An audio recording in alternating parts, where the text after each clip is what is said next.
کیا آپ جانتے ہیں قرآن پاک کی سب سے پہلی وحی کون سی تھی؟ وہی سورت ہے جس کے ذریعے اللہ تعالیٰ نے انسانیت کے لیے علم اور روشنی کے دروازے کھول دیے۔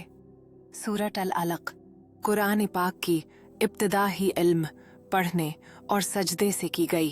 اگر آپ چاہتے ہیں کہ آپ کی زندگی اللہ کی رحمتوں سے بھر جائے تو سورت العلق کو اپنی روزانہ کی تلاوت کا حصہ ضرور بنا۔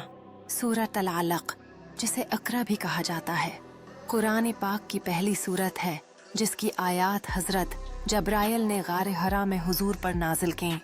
اس سورت میں اللہ تعالیٰ نے انسان کو پڑھنے اور علم حاصل کرنے کا حکم دیا۔ اقرا بیسمی ربک الذی خلق، پڑھو اپنے رب کے نام سے جس نے سب کچھ پیدا کیا۔